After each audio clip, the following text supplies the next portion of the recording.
주님만 의지하리. 귀한 찬양 감사합니다. 할렐루야. 주님만 의지하는 삶이 되시기를 축원합니다.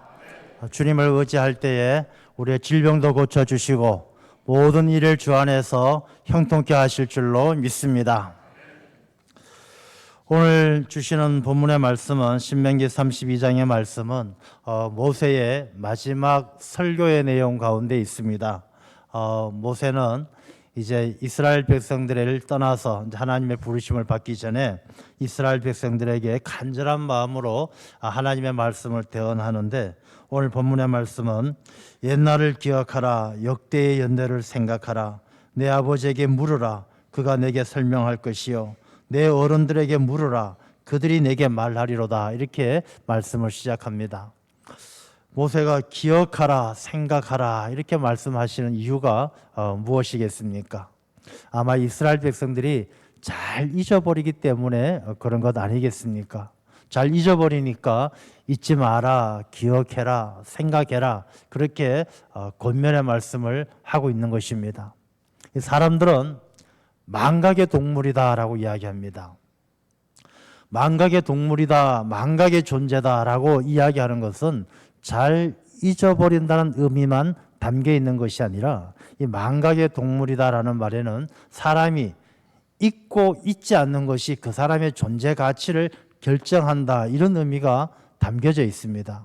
좀 쉽게 설명을 드린다면, 사람을 사회적 동물이다 이렇게 이야기하면 사람은 사회 속에서 살아간다, 이렇게 단순한 이야기가 있는 것이 아니라 사회 속에서 사회 구성원으로서 역할을 잘할 때 그 사람이 인간답게 사는 것이고, 사회 구성원으로서 역할을 잘 못할 때엔 그 삶이 더 힘들고 초라해진다라는 의미가 담겨져 있는 것입니다. 똑같이 망각의 존재다라고 이야기하는 것은 사람이 기억할 것은 잘 기억하고 쓸데없는 것은 또 잘 잊어버려서 이 기억할 것과 기억하지 않아도 될 것을 잘 구분하는 것이 그 사람의 존재의 가치를 높여준다는 것입니다. 어떤 사람은 이 말씀을 잊어버리는 것을 하나님이 주신 은사다, 그렇게 이야기해서 다 잊어버리는 게 좋다 이렇게 말씀하시는데, 그렇지 않아요. 그럼 사람이 다 잊어버리면 그 사람을 어디에 쓰겠습니까? 이 사람이 기억상실증에 걸렸다, 그 사람이 축복받은 사람입니까? 그렇지 않아요. 사람이 무엇을 기억하고 무엇을 생각하느냐가 그 사람의 존재의 가치를 이야기하는 것입니다. 하나님의 백성이 된다는 것은 하나님께서 내게 베풀어 주신 은혜를 기억하는 사람이에요.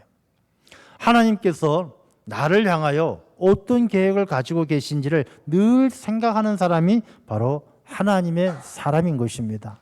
그래서 오늘 본문의 말씀은 기억하라, 생각하라 그렇게 말씀하십니다. 기억하고 생각하는 사람들이 살아가는 데 있어서 하나님께서 큰 능력을 주시고 이기게 하셔요. 왜 그런가? 여러분, 기억하고 생각하는 것이 무엇이냐면 배우고 성장한다는 의미입니다. 학생들이 공부를 할 때에 선생님이 가르쳐 주신 것을 잘 기억하고 생각하는 사람은 실력이 쑥쑥 올라가요. 기억하지 못하고 생각하지 못하는 사람은 아무리 가르쳐줘도 실력이 향상되지 않아요. 신앙도 마찬가지입니다. 하나님의 은혜를 기억하고 하나님의 말씀을 생각하는 사람은 신앙이 장성하지만, 그렇지 못하고 잊어버리는 사람은 신앙이 자라지 않는 것입니다. 시편 78편에 보면 시편 78편 9절에서 11절의 말씀을 같이 한번 읽어보겠습니다. 에브라임 자손은 무기를 갖추며 활을 가졌으나 전쟁의 날에 물러갔도다. 그들이 하나님의 언약을 지키지 아니하고 그의 율법 준행을 거절하며 여호와께서 행하신 것과 그들에게 보이신 그의 기이한 일을 잊었도다. 아멘. 에브라임은 북이스라엘이에요. 이 북이스라엘이 전쟁에 나가서 무기도 갖추고 활도 있고 다 병장기를 다 갖추었지만 전쟁에선 물러갔어요. 졌어요. 패배했습니다. 왜 패배했느냐? 그들이 하나님의 언약을 지키지 아니하고 하나님의 은혜와 하나님께서 그들에게 베풀어 주신 기이한 일들을 잊어버렸기 때문에. 다시 말해서 왜 싸우는지, 하나님이 나를 어떻게 돕는지 거기에 대한 믿음과 확신이 없이 무기만 좋다고 해서 싸워 이길 수 있는 것이 아니란 것입니다. 여러분, 우리 인생도 마찬가지입니다. 우리가 하나님의 백성이 되어서 세상을 이기는 것은 내가 돈이 많고 뭐가 세상에서 가진 것이 많고 지위가 높아서가 아니라 하나님의 은혜를 기억하고 하나님께서 나와 함께 하심을 기억하고 생각하는 사람이 세상을 이기게 될 줄로 믿습니다. 이 이스라엘 백성들은 하나님을 참 쉽게 잊었어요. 우리가 구약의 성경을 보면 이스라엘 백성들이 출애굽에서 광야의 여정 40년 동안도 마찬가지요. 사사시대도 마찬가지예요. 하나님께서 놀라운 능력을 주시고 기적과 같이 그들을 건져주셔도 잠깐 기뻐하고 잠깐 하나님께 영광을 돌려드리다가 또 금방 그 모든 것들이 일상의 삶에 젖어서 하나님이 베풀어 주신 기이한 일들을 잊어버리고 기억하지 못하고 불평하고 원망하며 그렇게 살아가는 모습들을 성경 속에서 보게 되는 것입니다. 그래서 성경은 이스라엘 백성들에게 기억하라, 생각해라 이런 말씀들을 자꾸 반복해서 말씀하셔요. 이 말씀은 오늘날 우리에게 주시는 말씀이기도 하다는 것입니다. 하나님께서 우리 민족에게 베풀어 주신 놀라운 은혜와 기이한 일들을 우리 개인의 인생 가운데 하나님께서 도와주시고 은혜 베풀어 주신 것들을 잊지 아니하고 기억하는 백성 하나님께서 존귀하게 높여주실 줄로 믿습니다. 기억하지 않으면 잊어버리게 되면 삶이 고장이 납니다. 구약의 말씀에도 보면 하나님의 은혜를 잊어버렸을 때 이스라엘 백성들이요 늘 이방인들의 침략을 받고 우상을 섬기면서 병들고 고통당하고 착취당하는 삶을 사는 것입니다. 나라와 민족만 그런 것이 아니고 개인의 삶도 마찬가지입니다. 어떤 홀 어머니가 외아들을 키웠어요. 여러분, 어머니가 이 하나밖에 없는 아들, 그 아들만 믿고 살아가며 이 아이들을 정말 고생하며 키웁니다. 시장에 가서 막 떡볶이도 팔고 뭐 장사하면서 그 힘든 가운데 아들을 잘 키웠어요. 이 아들이 결혼할 때가 되어서 결혼했어요. 아주 예쁜 아내를 얻었어요. 아이도 낳았어요. 아이도 그냥 갓난아이 얼마나 예쁩니까?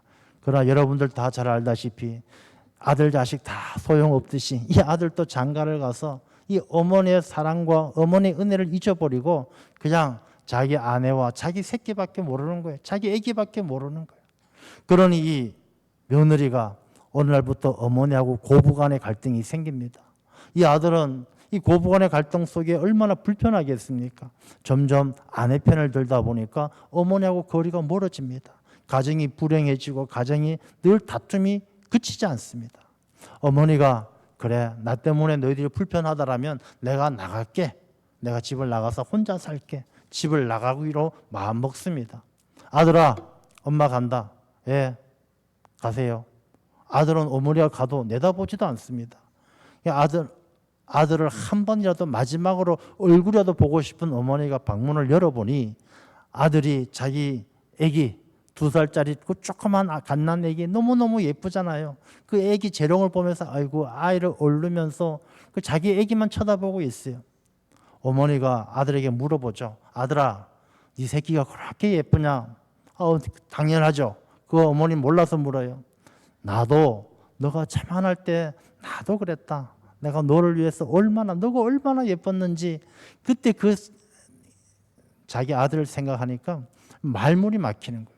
아들이 그 이야기를 들으면서 갑자기 어머니의 옛날이 생각나는 거예요. 자기 어렸을 때 어머니가 자기를 위해서 그렇게 시장 바닥에서 고생하면서 자기를 키웠던 그 어머니의 사랑이 불현듯이 생각나는 거예요. 아들이 그때서야 비로소 자기의 잘못을 깨닫고 어머니 가지 마세요. 어머니를 다시 붙들고 그 가정을 조금씩 회복해가며 살았다는 것입니다. 여러분, 우리가 기억을 잃어버리고 은혜와 사랑을 잊어버리는 사람은 그 삶이 고장날 수밖에 없어요. 오늘날의 가정들이 왜 어려움을 당합니까? 어머니, 아버지, 부모님의 사랑과 은혜를 잊어버렸기 때문입니다. 기억하지 못하기 때문입니다. 여러분, 왜 부부들이 이혼을 많이 합니까? 그들이 정말로 간절하게 사랑했던 그때 그 시절을 기억하지 못하기 때문이에요. 이 사람을 위해서 내 생명까지도 바치겠다. 내가 이 남자 아니면, 이 여자 아니면 못 살겠다. 그 사랑했던 마음과 기억들을 잊어버렸기 때문에 부부가 이혼을 하고 가정이 무너지는 고장난 삶을 살아가는 것이 바로 우리 현실이다라는 것입니다. 개인의 삶뿐만 아니라 우리가 나라와 민족도 마찬가지입니다. 여러분, 고통받는 민족, 어려움을 당한 민족은요, 그들의 삶을 지나간 옛날 일을 기억하지 못하고 그들의 역사를 잊어버렸을 때 그 나라 그 민족은 고통 속에서 헤어나오지를 못하는 것입니다. 아무리 강대국이라도 아무리 힘센 나라도 자기들의 역사를 잊어버린 민족은 잘 되지 않는 것입니다. 모든 길은 로마로 통한다라고 이야기했습니다. 그 강대국 세계를 호령했던 로마가 왜 멸망했습니까? 자기들의 역사를 잊어버리고 쾌락과 즐거움에 탐닉하다가 그들이 얼마나 로마 사람들이 먹는 것을 즐겼으면요, 잔치를 베풀면 먹고 나가서 다 일부러 토하고 또 와서 먹고, 이 먹는 즐거움을 즐기기 위해서 먹고 토하고 그들의 퇴폐적인 삶은 이루 말할 수 없는 것이죠.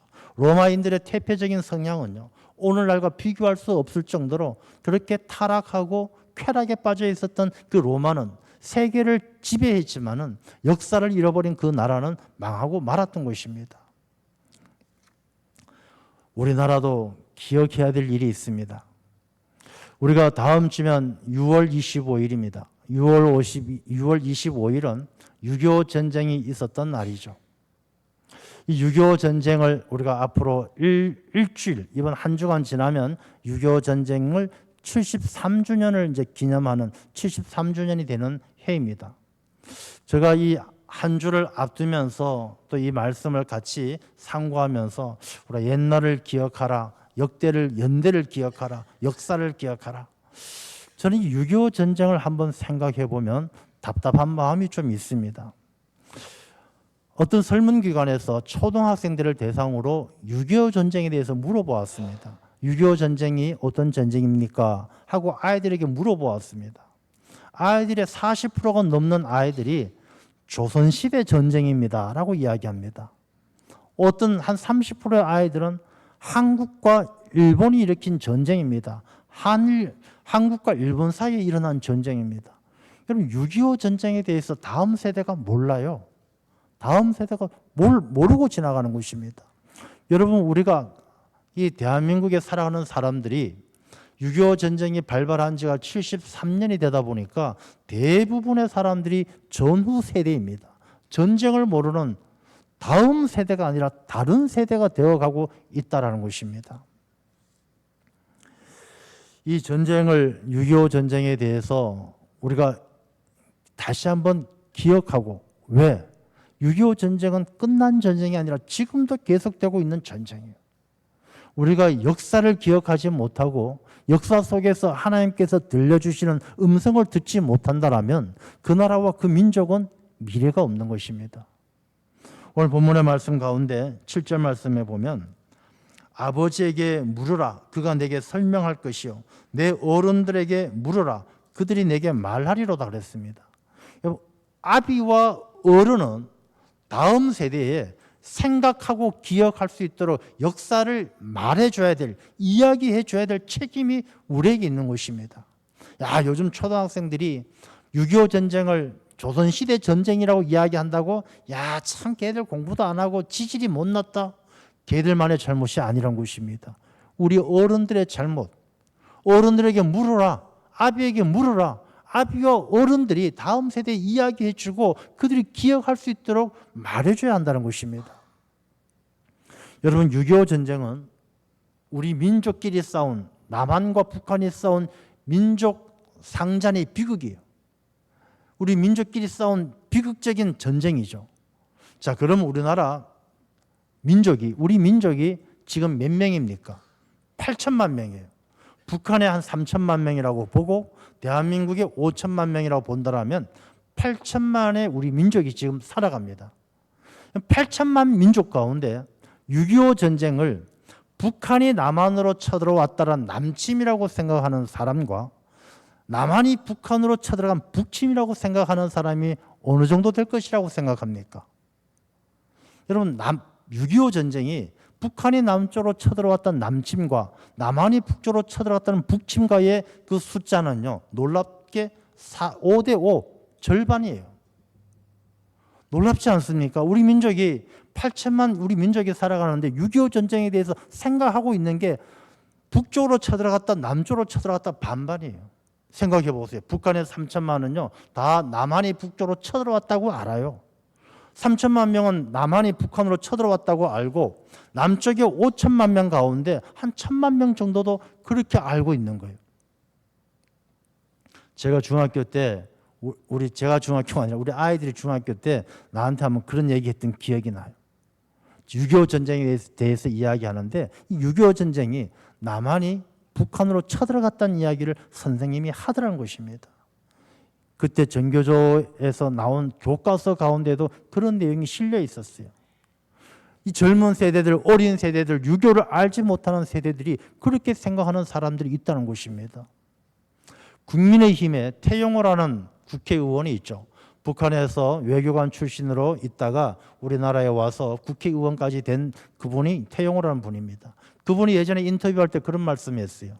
자기가 가장 충격받은 일 중에 하나가 외교관으로 나와서 덴마크에서 근무할 때에 6.25 전쟁이 김일성이 일으켜서 북한이 남쪽으로 쳐들어갔다는 것을 처음 알았대요. 여러분, 태영호 씨 정도면 북한에서 이 출신 성분도 좋고 아주 교육도 고등교육을 받았고 완전히 인텔리에 속하는 그런 사람인데 그런 사람들조차도 북한에서는 다 남한이 북한으로 쳐들어왔다고 북침으로 알고 있다라고 이야기하니까 마음이 충격을 받은 거예요. 저도. 아니, 일반 백성들은 그렇게 안다 하더라도 이 정부의 고위직에 있는 북한에 있는 높은 사람들은 제대로 알아야 될 것 아닌가 그런 생각하는데 그렇지가 않다는 것입니다. 여러분, 우리가 어른된 우리들이, 아비된 우리들이 다음 세대에게 6.25 전쟁뿐만 아니라 역사에 대해서 이 나라 이 민족의 그 숱한 어려움 속에서 하나님께서 지켜주시고 여기까지 오게 하신 은혜에 대해서 잊지 않도록 잘 기억할 수 있도록 말하고 가르쳐야 될 줄로 믿습니다. 미국이란 나라가 세계 최강국입니다. 사실 미국은 우리가 알고 있는 것보다 아마 훨씬 더 강력한 힘을 가지고 있는 나라가 아마 미국일 것입니다. 그런데 미국은 이 애국심이 생각보다 굉장히 강합니다. 우리가 생각할 때 미 합중국은 뭐 여러 나라 50개 주 연방이 하나로 합쳐진 나라잖아요. 그렇기 때문에 인종도 다양하기 때문에 애국심이 뭐 이렇게 강하지 않을 것이다 생각하기 쉬운데 그렇지 않아요. 이 미국은 애국심이 굉장히 강해요. 그래서 이 애국심을 고취하기 위해서 이 미국에서 주로 쓰는 슬로건이 있어요. 그 중에 대표적인 것이 보면요, 알라모를 기억하라라는 게 있어요. 여러분, 알라모를 기억하라. 이 미국엔 50개 주가 연방으로 뭉쳐져 있는데 그 중에 텍사스 주가 있어요. 이 텍사스 주가 원래는 이 멕시코 땅이었어요. 멕시코 땅인데 이 텍사스에 미국에서 사람들이 많이 이주해서 살던 이제 그런 때에 멕시코가 예전에 스페인의 지배를 받다가 1831년에 독립이 되어집니다. 멕시코가 독립되어지니까 이 멕시코에 속해 있던 많은 지역들이 독립을 하려고 독립운동을 합니다. 그 중에 텍사스주가 멕시코로부터 독립하려고 독립운동을 하는데 이 독립한다고 하니까 멕시코 정부에서 이 텍사스의 독립군들을 토벌하기 위해서 4,000명의 군사를 보냅니다. 이 독립군은 200명이에요. 200명의 군사가 4,000명하고 싸울 수는 없는 것이죠. 그런데 이 200명의 군사가 알라모라는 곳에서 4,000명과 싸워서 단 한 명도 생존자 없이 200명이 몽땅 전멸하는 전투가 벌어집니다.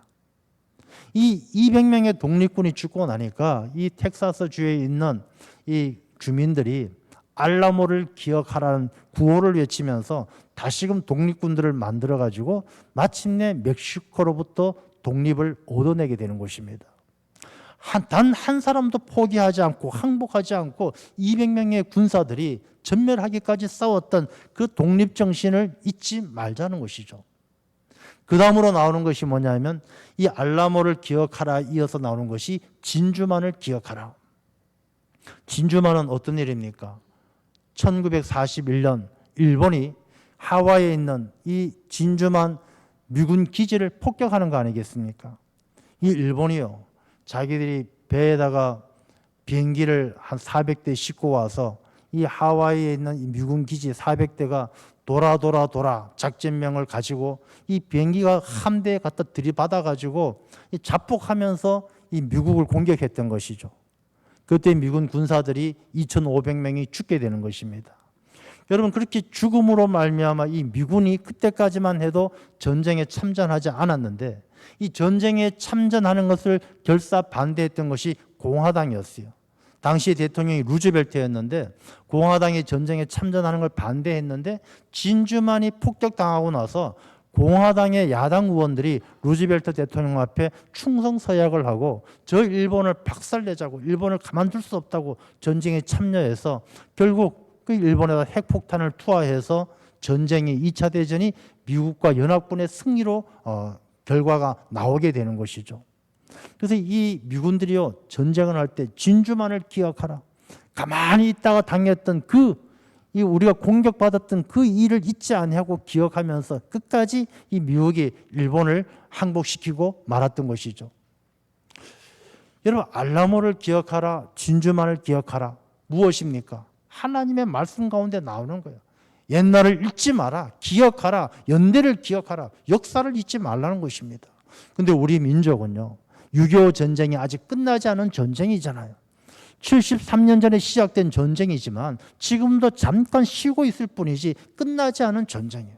근데 그 전쟁이 끝나지 않은 전쟁 가운데 있으면서도 역사를 잊어버리고 다음 세대에게, 우리의 자녀들에게 그 역사에 대해서 기억하고 생각할 수 있도록 말하지 않고 있다는 것입니다.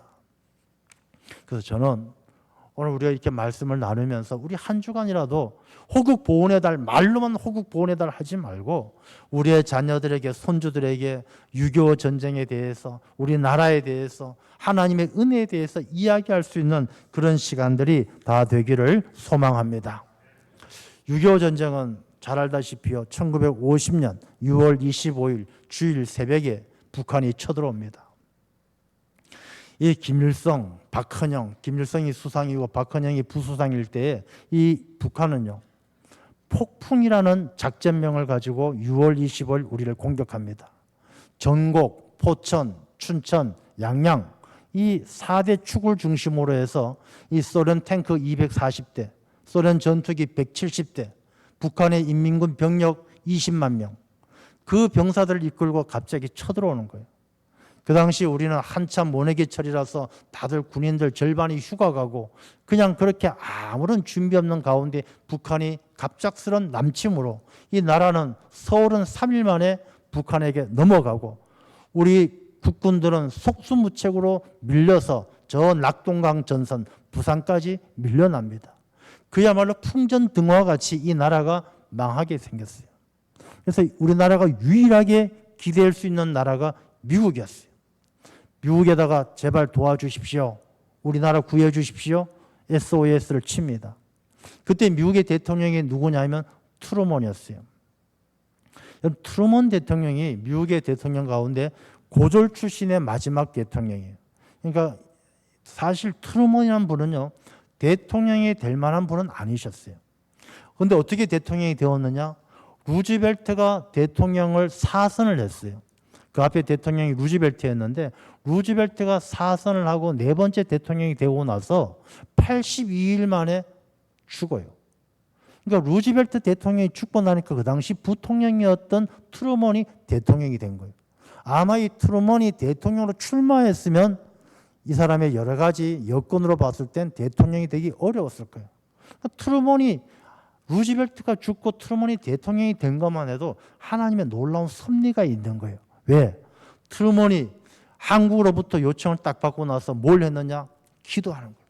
정말로 밤새도록 기도할 때 이 트루먼이 어떤 하나님의 응답을 들었느냐 하면, 야, 남한이, 이 대한민국 남한이 공산화되어지면, 이 아시아 전체가 공산주의가 되어지면 이 땅에는 하나님의 나라 복음이 전해질 수가 없다. 그럼 생각해 보십시오. 일본은요 미신의 나라예요. 북한, 중국, 소련 다 공산주의예요. 그야말로 우리나라 빼고는 다 하나님을 대적하고 하나님을 미워하는 나라들밖에 없는 거예요. 트루먼이 이 남한이 북한의 공산주의에 넘어가면 하나님의 영광을 가린다. 하나님의 복음을 전할 수 없다. 그런 기도의 응답을 받고 미국이 참전하도록 결정하는 거예요. 얼마나 놀라운 하나님의 섭리하심이 역사하시는 겁니까? 그리고 문제는 유엔의 참전이에요. 여러분 유엔이 참전하기 위해서는 물론 유엔 총회에서 결의를 해야 되지만 유엔 안전보장 상임 이사국 5개 나라가 있는데 이 5개 나라가 거부하면은 우리나라에 참전할 수가 없는 거예요.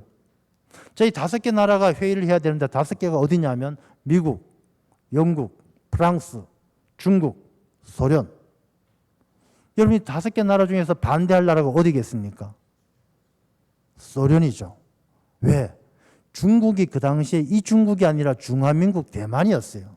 중국은 상임이사국에 1971년에 인민공화국이 들어오고 이 6.25 당시에 중국은 중화민국, 대만이 중국을 대표하고 있었어요. 그러니까 중국은 미국 편이죠.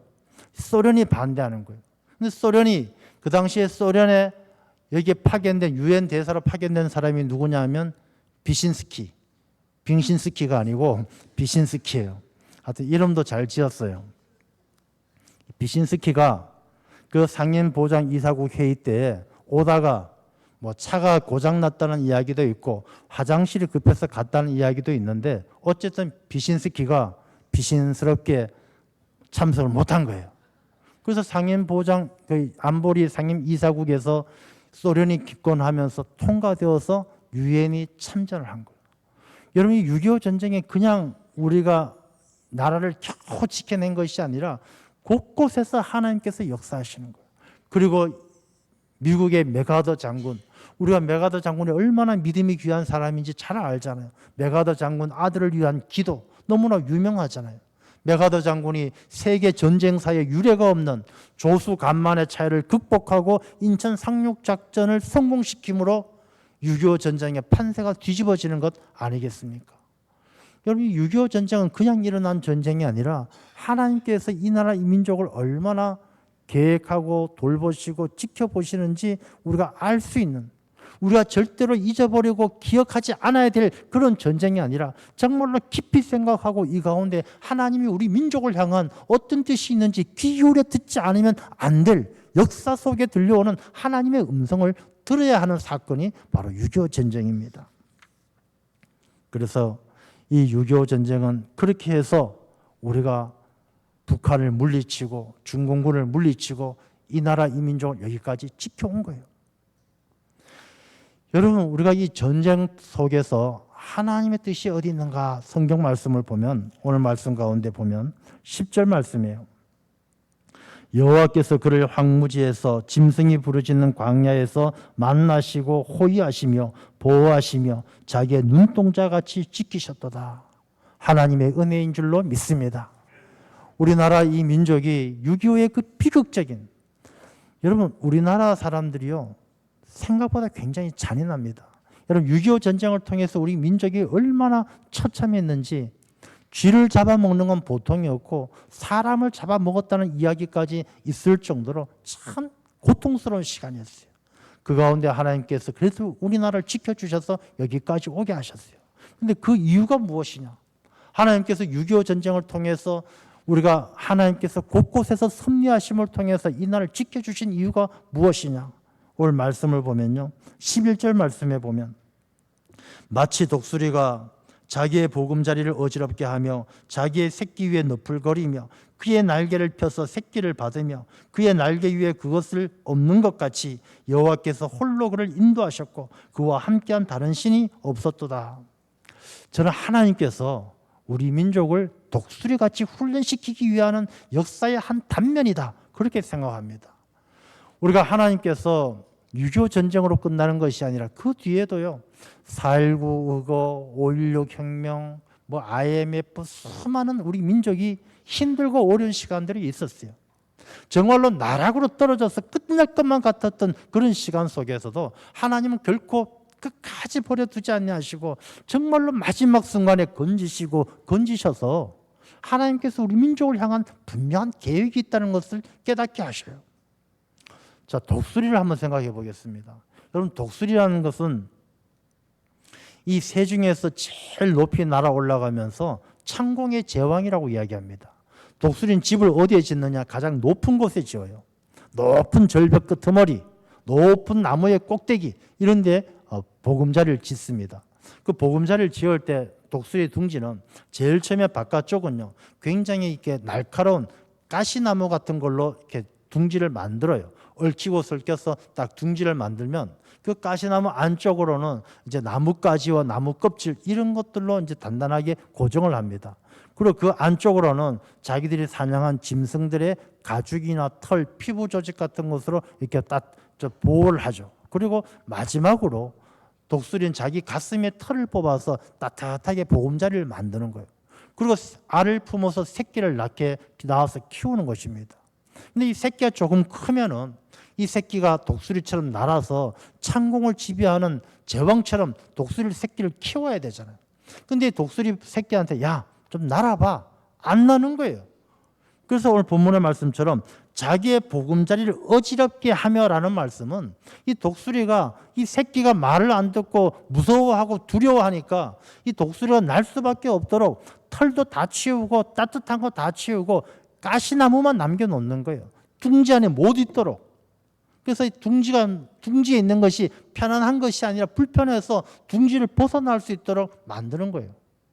하나님께서 우리에게도 시련과 역경을 주실 땐 하나님께서 우리를 향한 뜻이 있는 거예요. 이 자리에 머물지 말고 편안하게만 있지 말고 저 창공을 향해서 날아라. 하나님의 뜻이 있는 거예요. 근데 이 새끼 독수리는 그래도 안 나는 거예요. 무섭고 힘드니까. 그러면 독수리가 그의 새끼 위에서 너풀거려요.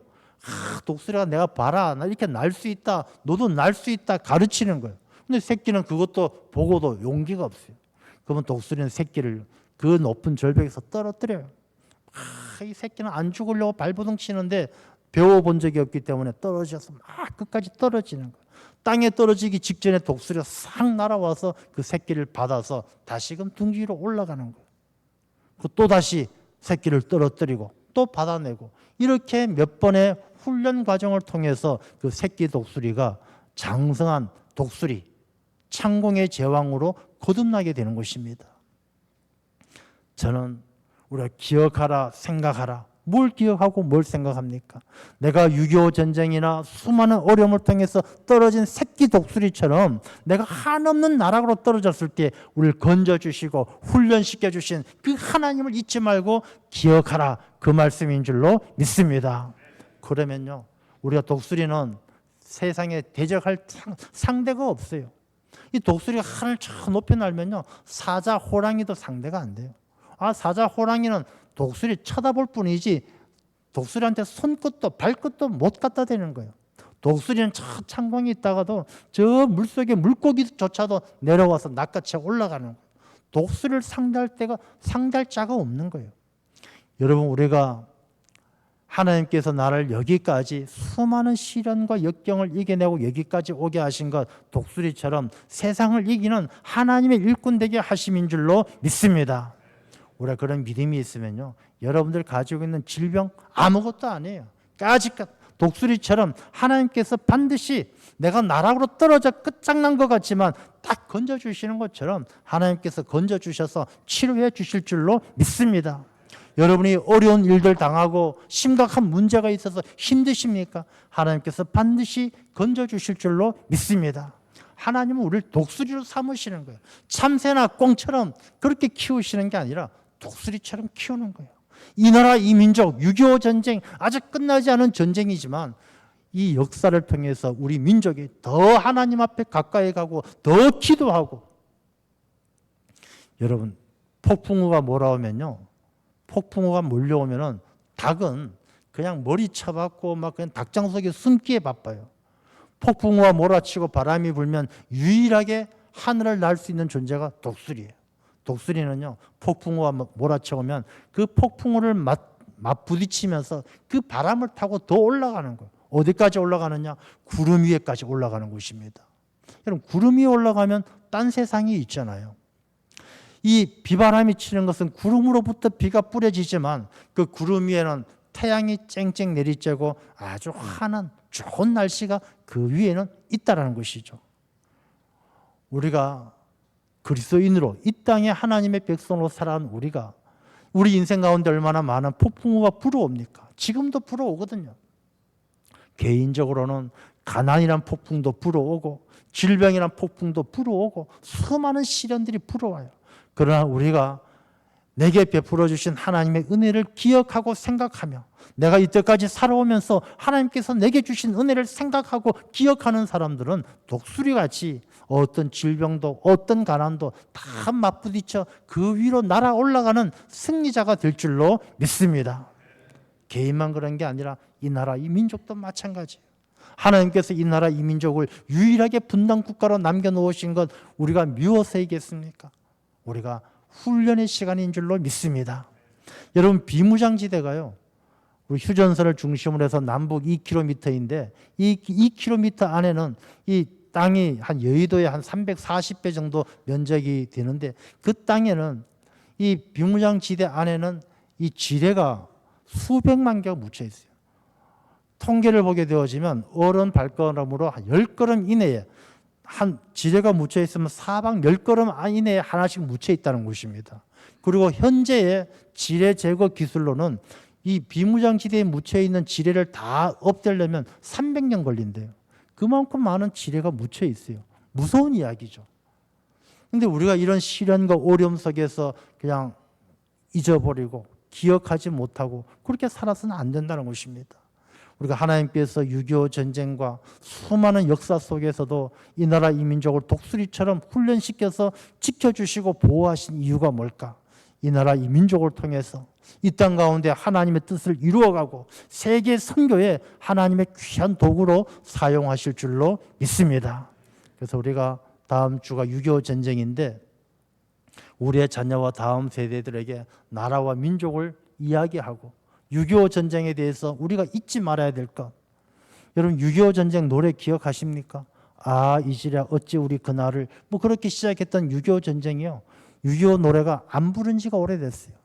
그리고 어떤 사람이 심재방 씨인가, 이 사람이 신 6.25 노래, 6.25 노래를 새로 가사를 써서 막 퍼뜨리는 것을 보는데 그 내용이 보면 그런 내용이에요. 이 6.25 전쟁은, 원래 6.25 전쟁은 저 침략에 대해서 우리가 뭐 싸우고 우리나라를 지켜내고 이런 이야기인데 새롭게 바뀐 그 내용을 보면요, 이게 남북의 문제가 아니라 외세를 물리치고 뭐 이 나라 이 민족을 뭘 힘들게 한 외세를 결의의 이름으로 물리치자, 이게 역사를 왜곡하고 바꾸는 거예요. 뭐 전들 같은 민족인 남과 북이 싸워서 우리 북한을 다 죽이자, 그런 이야기 하는 게 아니에요.